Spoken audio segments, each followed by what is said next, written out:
Well, Ryan, as you know from probably several conversations we've had over time, we've planned for a variety of different scenarios, disruptions, a bumpy road, whatever it might be.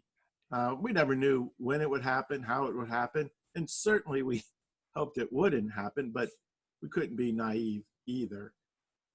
The interesting part of last week really was that it happened all at once. I was getting the updates on testing results from football, and then virtually right after I received those results, I was starting to hear about a situation developing in both men's and women's basketball. And they were all different. Obviously, the football game we had planned at West Virginia last Saturday. Men's basketball team had a game scheduled that night against UT San Antonio. And the women were actually just finished their game against Houston. And we didn't have any positive tests that came from that game, but we were getting concerned about the possibility of issues that could develop around contact tracing. And so by that afternoon, we had scheduled a call with the Big 12 Conference, and our commissioner, Bob Bowlesby, went through our conference protocols related to the threshold of being able to play. And then at the same time, we were had to determine that we weren't able to play the game that night against UT San Antonio.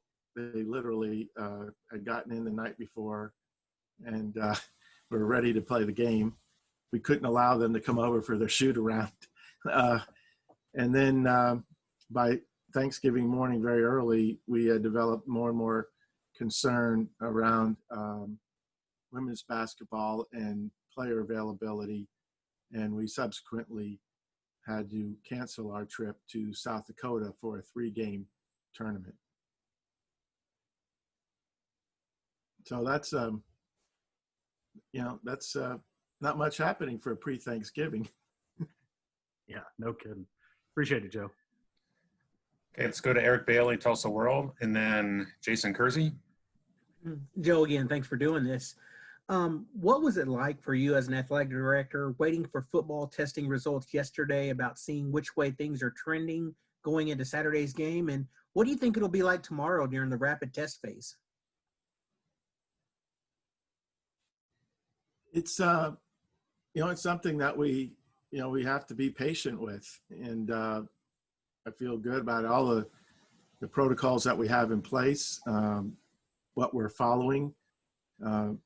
Again, we had all hoped that we wouldn't face, a situation like this, but the fact of the matter is we have, and it's just proves that this this virus is a ghost, and it can be anywhere it wants to be at any time. And, we, continually reinforce all the precautions that people have taken, will take, continue to take, but there's still a chance that somebody can contract the virus. And so we're doing what we've been doing each week. Some weeks we've had a little bit more of a concern than others, Eric, just because of numbers. And in this particular case, we're going test to test, and hopefully we have good results like we've had the previous 2 this week. Thank you, Joe. Okay, let's go to Jason Kersey with The Athletic, and then Kerry Murdoch. Hey, Joe. I was wondering, with cases spiking in the state right now, did you guys give any thought to further reducing the number of fans allowed in the game this weekend? And secondly, have you seen any data that has shown either way whether having fans in the stadium has contributed to any outbreaks or anything like that? Well, Jason, since we talked about everything, sure, we discussed it, but there isn't any kind of solid reason from any of our medical experts to change, our approach to fans in the stands. We're constantly reinforcing the protocols for them to be there, wearing masks, the distancing, washing hands, and obviously we've taken precautions all year long, to be able to provide the safest fan experience. Now, if the leaders within our state or other experts provide us information where it would be, in our interest to either reduce or eliminate fans coming to the game, we certainly would. And that's something we're monitoring all the time. What was your second question? Oh, I was just wondering, because I don't know if you have access to that kind of data or not. I was just wondering if you had seen any data that shows either way, whether there's been a problem with fans in the stands or not been a problem with fans in the stands. Well, other than our challenge in mask enforcement and, some of the, let's call it tricks that some of the fans are playing, around wearing masks. There hasn't been really any data that I've seen, heard about, talking with my colleagues across the country, the same. The reason people are being advised to wear masks is that it is definitely one of the very best ways that people can protect themselves and others from the spread of the virus. We certainly understand, at the moment in time, there isn't a 100% foolproof way, but in talking, all the time with epidemiologists and infectious disease specialists, while opinions might vary a little, they all coalesce around the importance of wearing masks and how it can really be an effective deterrent. And if people are protecting themselves, then it could still be a very, very safe experience. Being outdoors is helpful, and again, we'll continually follow the data as it develops. Jason, the one thing about this is we're learning about a lot of different parts of this virus and how we can manage it all the time, and we're learning about it in real time. So we're paying very close attention to tweak any kind of our approach, guidelines, whatever, if it's necessary. Thanks, Joe. Okay, Kerry Murdoch and then Cliff Brunt. Hey, Joe, how you doing? Hi, Kerry. I'm curious, with the CDC releasing new guidelines for positive test and contact tracing, Oklahoma, I know that the health department has said that they'll adopt those. What does that mean for you guys? Can you adopt those as an athletic department immediately? Does that have to go through the Big 12? How does that work out? Well, local health authorities can overrule anything. So we have been consistently following the health protocols in our own state. In most cases, they've had some level of consistency, or they've been tougher. So that part, really has been, an experience we've dealt with since the beginning. In the case of these new CDC guidelines, as you noted, these are only related to contact tracing. And as I understand it, the part of testing somebody who is asymptomatic could create a situation where they would be released from isolation sooner than the 14 days previously. But that test has to be within 48 hours of the 7th day. Preferably, it's the 7th day. But if for whatever reason, there's a situation where you need a test earlier, it's allowable in the guidelines. And if someone were to test negative, then they could be released on the 8th day. And that's the way I understand it. So, some of the situations we faced have been really exacerbated by the contact tracing and basically holding athletes out from competition because of contact tracing. And some of them never become symptomatic. Now, having said that, we're constantly watching and reinforcing with our student athletes that if they ever do display or feel any symptoms, that they tell our medical folks immediately, and we have them tested.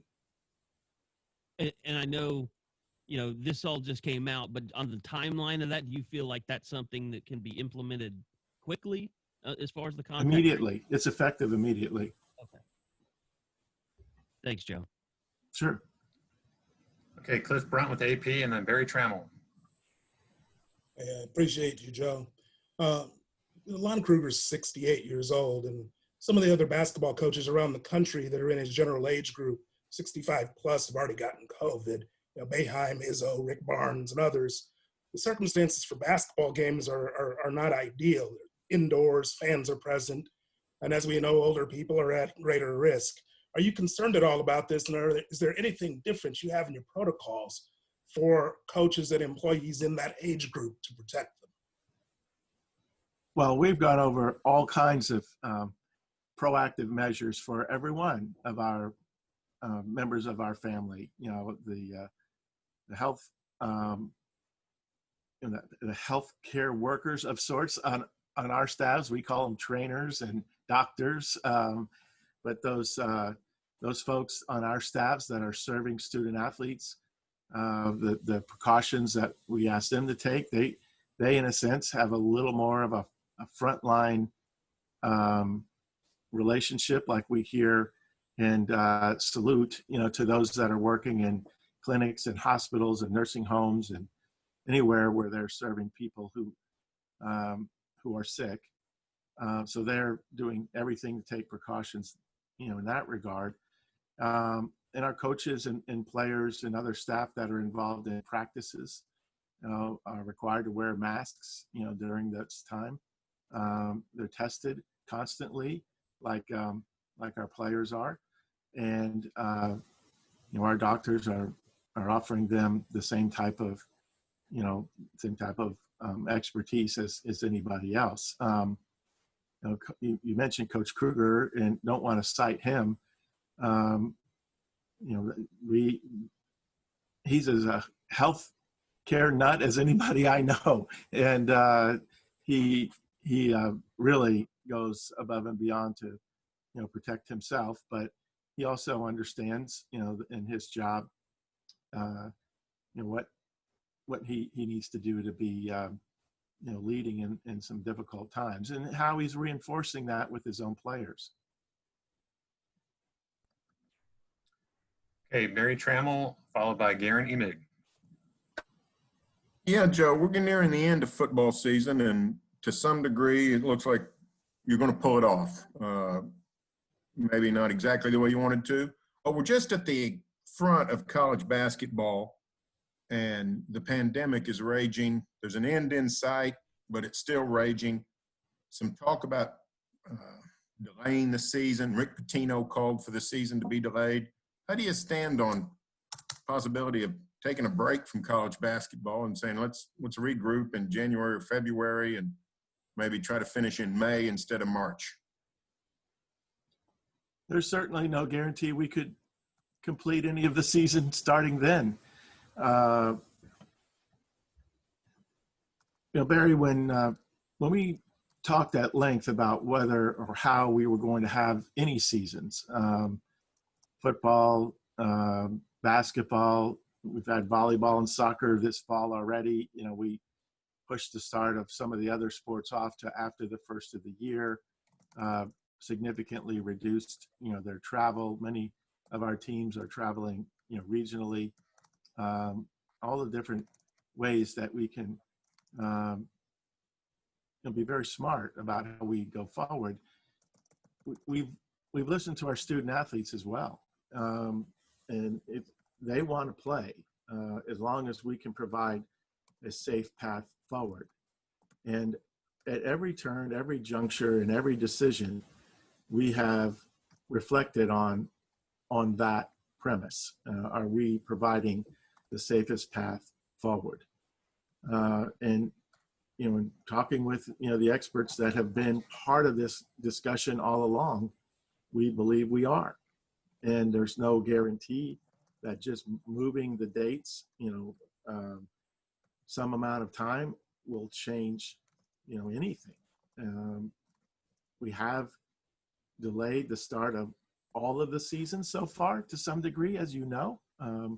Football was delayed, truncated, fewer games being played. Same for the other sports that started earlier this fall. Same for men's and women's basketball. We delayed the season 3 weeks. And we knew that it could be bumpy and somewhat messy in terms of the scheduling, but we're not doing anything that would put anybody in harm's way or put anybody in a position where they don't feel like it's completely safe. We've taken precautions, for all the different measures. Have a basketball game tonight. You'll see the chairs that are distanced 6 feet from each other. The Connexon technology, where the players are wearing on their person during the games. If we ever had a question, how long were they in the presence of somebody that could have tested positive? So it does help in the contact tracing piece. The distancing in the locker rooms, the way we eat our meals.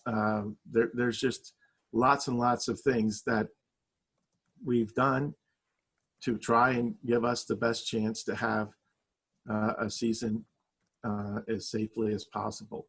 And I have to give the players a lot of credit. It's been awkward at times. They've adjusted very, very well.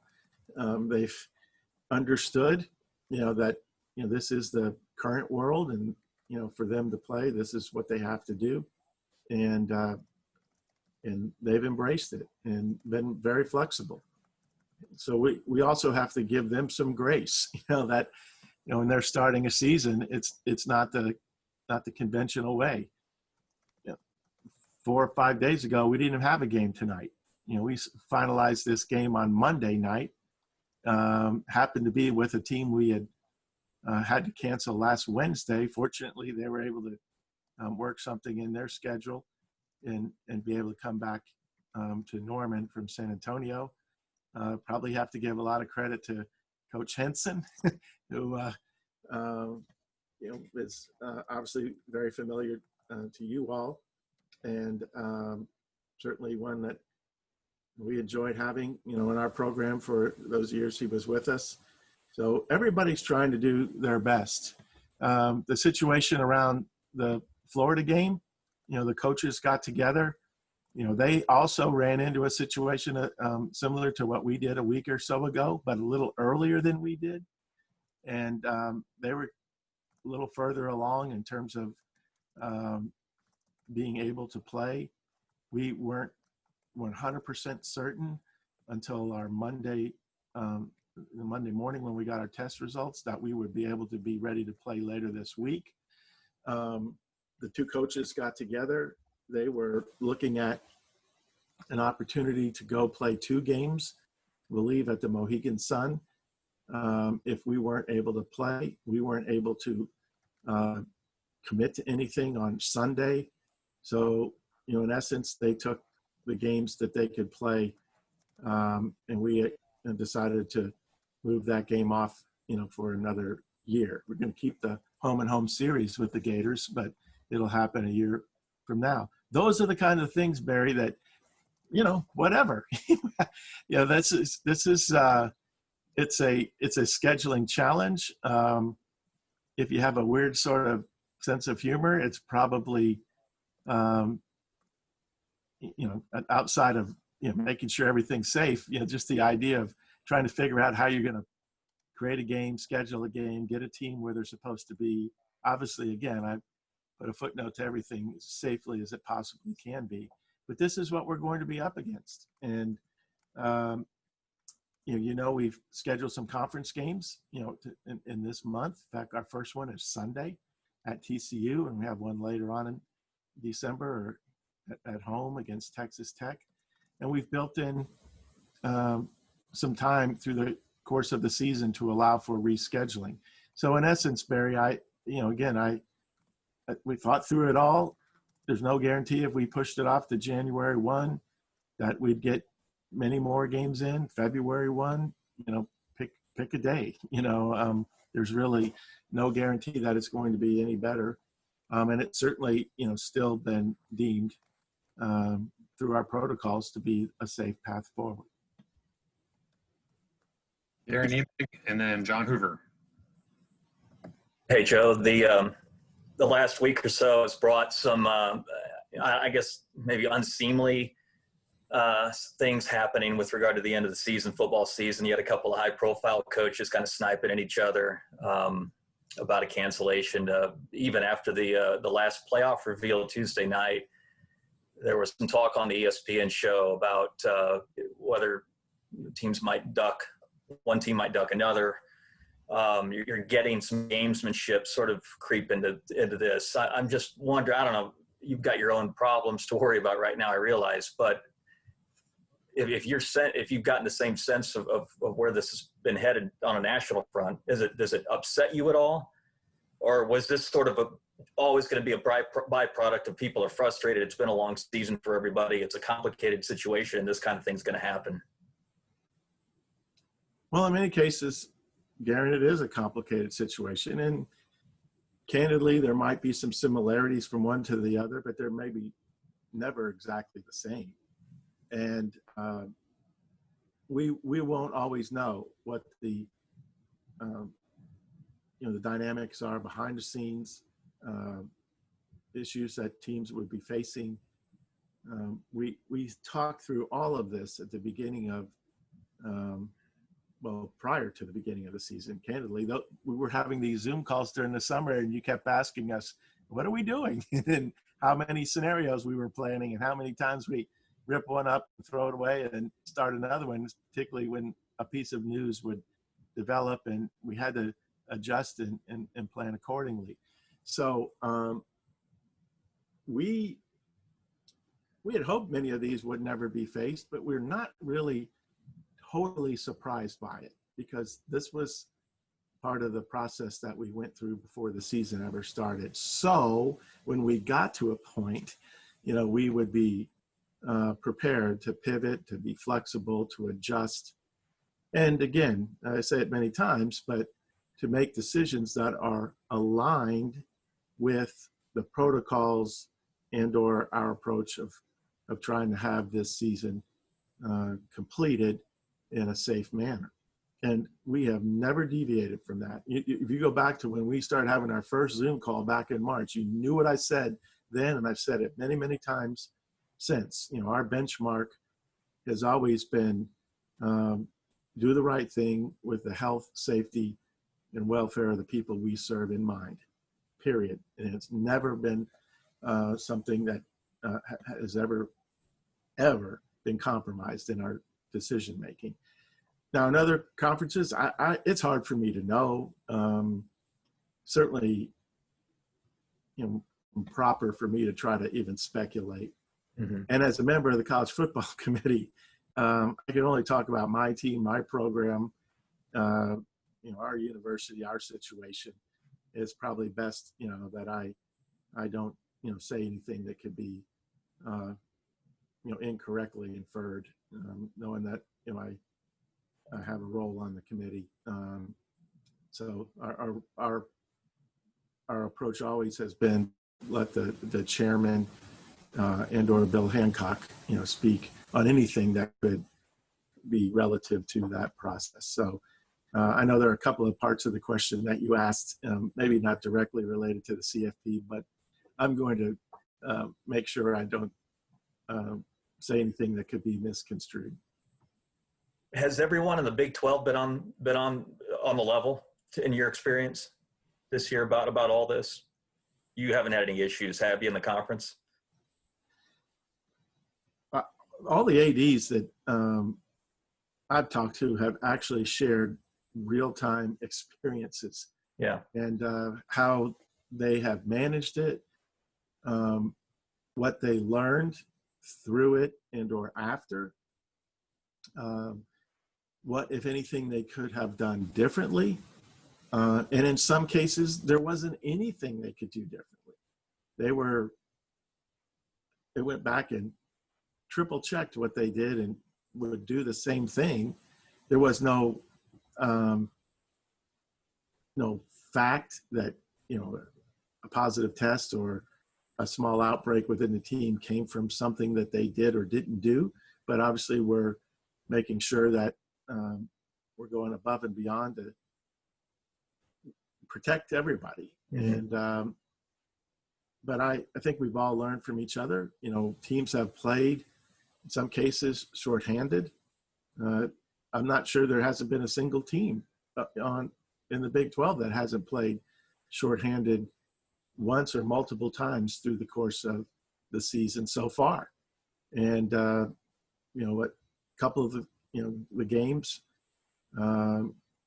reached a point on the threshold where it wasn't possible for them to have the game that week, like us last week. I think Oklahoma State and Baylor several weeks back.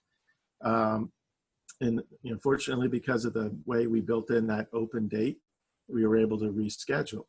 So, I really do feel that the ADs have been very open. We learn from each other. Doesn't mean we always agree with each other, but we learn from each other. And in a case like we're in, a situation with a pandemic, it would be just absurd beyond words not to be completely and fully transparent. And that's what we all have been. Thanks, Joe. John Hoover and then James Hale. Hey, Joe, I don't want you to say anything that can be misconstrued like you just said, but in regards to your other job this fall, you've been on the committee now long enough that you've probably seen some precedents or some standards. What are some challenges that are unique to this year that the committee has come across so far? And really, when you think about it, you project it out over the next few weeks. How can you possibly plan for all those contingencies that we don't even know that are out there yet? I really would like to answer that question, John. I think our chairman, Gary Barta, has started and has addressed those kinds of variables.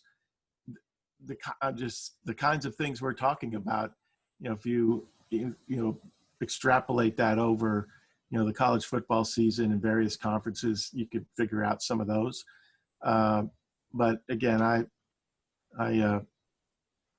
would rather refrain from making any statements because we're letting our chairman and Bill Hancock address all of those. I had to shoot my shot. I get it. My other question was about the CDC's new guidelines, so that one got taken as well. So I appreciate it. You got a few more minutes. You think of another one. All right, let's go to James Hale and then Dean Blevins. Joe, I hope you're doing well. Joe, just how important is it to try to make sure you get this game in? I mean, you haven't said for definite sure if we're playing. I assume we are. Or, you would have said maybe something about it at the beginning, but it's a home game. It means a lot to everything that's going on. Just how important is it to get this game in against Baylor? Well, it's very important. And James, as I mentioned when answering Barry's question earlier, we've been challenged by navigating everything, around the virus, the circumstances around the virus. And some of it, we planned out, and fortunately we had, a contingency plan, and others we've been able to gather such great expertise from the medical experts who are learning more and more about this virus and or its conditions, and be able to adjust accordingly. But going back to August, we said then that if we were to have a football season, we would make sure that it can be done in a safe and healthy manner. We looked at the adjustment of the schedule, then we announced the schedule, We built in open dates to allow for possible games that had to be postponed and played at another time. And we're trying to, make good on those components that we've said all along: safe, healthy, and that certainly have the game. Because our student athletes want to play as long as it meets those medical standards. And no different than we would have in another year where we still have medical standards, even though there may not be a pandemic in that particular year. So for us, we're nearing the finish line. It is, obviously continue to be challenging, and we're going to do the best we can to, try to complete a season. Thanks, Joe. Steve Blevins and then Brandon Drum. Hey, Joe, I wanted to ask you about, there's quite a bit of buzz about this new assistant coach who has quite a resume. Didn't know if you wanted to enhance your already pristine reputation by telling us the reason you gave him the title you did, Bob Stoops, was so that he could kind of make this mid-season adjustment. What do you think? Dean, you've called me prescient before, but I don't know if it applies. As you know, we've kept Coach Stoops involved in our program, since the first day. We've never let him really get too far away. He certainly has freedom to do a number of things that he wants. We went through a period of time where, as you all know, that another football league developed, and they contacted him and wanted him to be one of the first, if not the first, head coach they hired in the XFL, and we were able to work through how we could keep him involved. And other times around that season, he's been great. He's been involved in a lot of fundraising activities for us.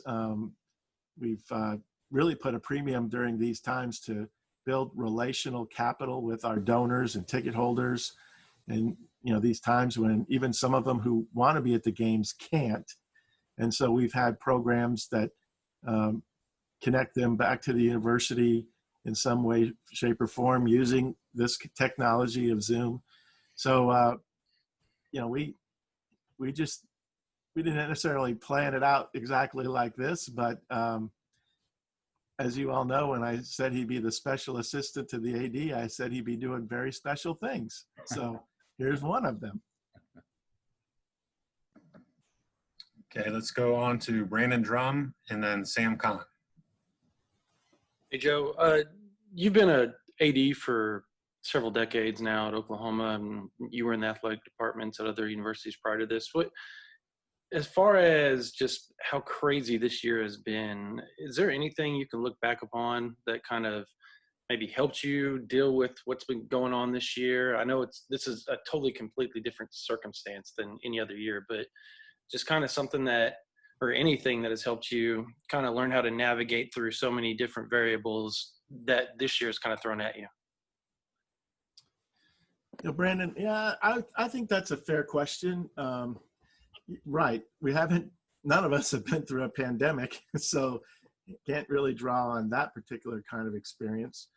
But I really think that my journey as a leader in this profession, what goes with my role, what I've learned from colleagues, people I watched even coming up in the profession, I've always, tried to make sure we have the right people around us. A leader always should do that, having the strongest people. And I really feel we do here at Oklahoma. We've got a great team, whether you're talking about head coaches or their staffs, or our medical folks, or our senior administrators, people that work in grounds crew to our custodial to the business office, the ticket office, development. I could go through and list you something incredible that they achieved during a very, very difficult time. You think it's easy, but we had to put a football season together in 3 weeks, and we didn't have really the guidelines prior to that, how the season was going to look. How many fans would we have? Who's going to get tickets? Who's opting out? Who's staying in? Where would they be seated? How do we do the distancing? Everything, we had already planned out digital parking and ticketing, so that part helped us. But that's a lot of moving parts. And then, be ready on a game day, because people walk in and expect it to be the experience they want. And then to have to adjust. I think one of the things that's defined us is, one, we knew our purpose. We know our benchmarks, as I've talked many times about, even on this call. And we've stayed in the moment. It doesn't mean behind the scenes we aren't, let's say, emotional a little bit, because these are tough times. You don't want to sound like we're just, without the passion, because we all have passion. But I think people have kept their focus on the main things. I've tried to be just a steady hand, very positive, encouraging, and being supportive of our staff, and have an attitude that we're going to figure this out, and to the best of our ability. We're not going to compromise any of our values. We're not going to compromise ethics. We're not going to compromise any medical protocols, but we're still going to be strong and try to lead, with a confident type of way that will use the expertise and advice and counsel and guidance we have available, and then make the decisions accordingly.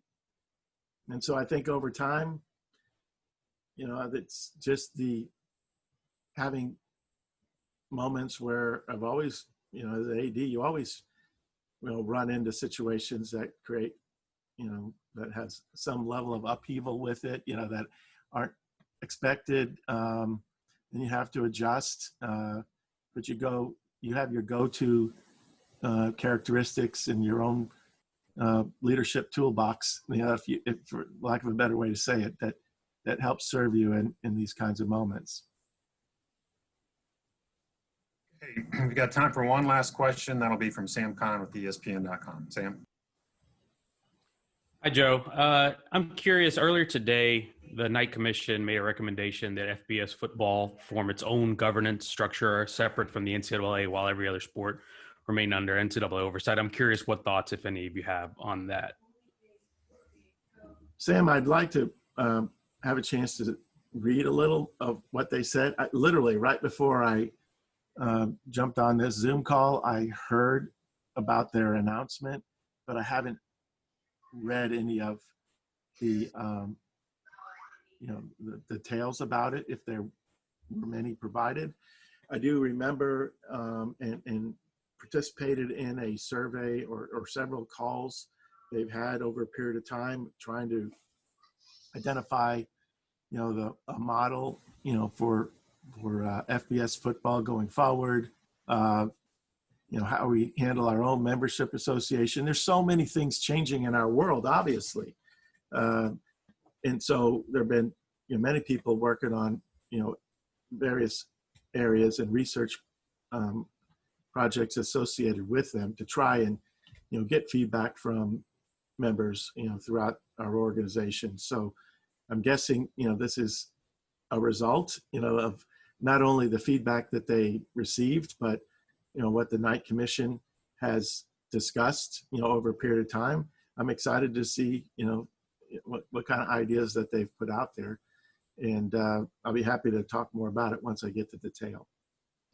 Awesome. And one other thing I'm curious about, separate, totally off topic from that, but we talked a lot about how this season has gone and the challenges that come with it. I'm curious what conversations or what it's been like from a mental standpoint with your coaches and athletes, how they've held up mentally throughout what has been obviously a challenging fall season. The mental health is something that has been an ongoing concern. It's tough. It's very, very difficult. And, it's not just the gravity of the situations that we face, it's the unnatural way that we have to deal with them. By nature, we want to be together.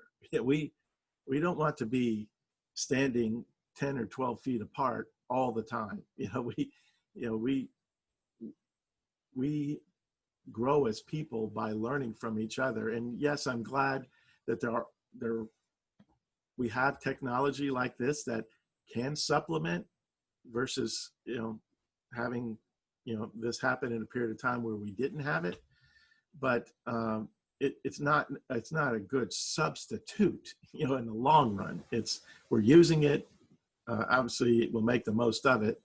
But in the long run, we're better being together. We're better, having more natural interaction with everybody. And, being able to not run into a locker room, few people at a time, grab your stuff and run out, and you miss some of those kinds of things, that maybe people took for granted. But the idea of the unknown, has still been a challenge. And we put a premium on trying to communicate with everybody, not just our coaches and staff, but the student athletes and their families. When we have, from day one, situations how we're going to return to campus, we have voluntary workouts, then practices, and then now in the season, we found times, periodically to reconnect with the families to make sure they knew what was going on. They could have opportunity to ask questions. We'd have our medical staff available on those calls. So they really feel like they're as up to date on everything as they possibly can be. And I think that has helped some, but I'm not naive enough to think that we're now going on 10 months, of this. And it has been a challenge and will continue to be a challenge. And we've, made sure that we've had our staff attentive to that. We've even hired another full-time member of our psychological resources staff, and just trying to address, the needs of our student athletes and staff. And that's something we're watching as much as we're watching the physical health.